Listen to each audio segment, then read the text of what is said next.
Жас қайын атты Нұркеннің авторлық көркем әдеби әңгімесіне қош келдіңіздер.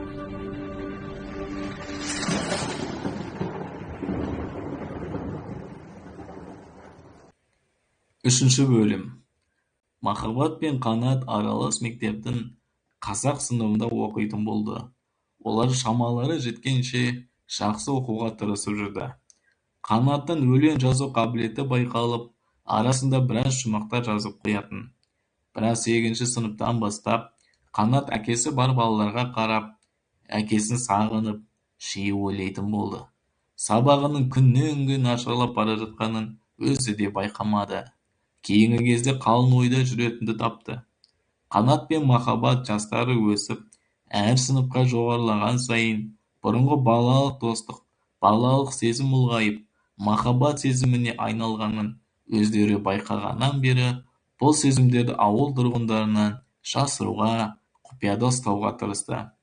Ай артынан ай аунап, жылдар жылжып, соңғы қоңырау күні де келіп жетті. Бүгінгі күн басқа күндерден ерекше, вальс биленіп, көгершіндерді әдемі ұстап тұрып, көкке ұшырғандардың қатарында Қанат пен махаббат та болды. Сол кезде Алмагүл ұлының тұрған тұрысына қарап тұрып, көз алдына арманы тіріліп келгендей болды.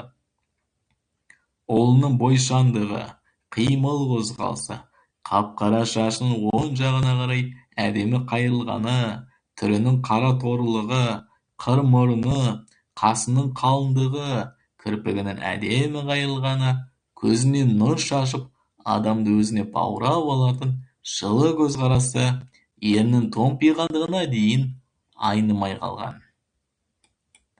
Құрметті көрермен, осы әңгіменің өзі және оқылу барысы сіздердің көңілдеріңізден шығып жатса, ендеше менің өнеріме қолдау ретінде осы видеода сөйлеп отырған жоғарғыда көрсетілген нөмірге 1000 теңгеден болса да аударып, қолдау көрсетулеріңізді өтініп сұраймын. Дархан қазағым аман болсын.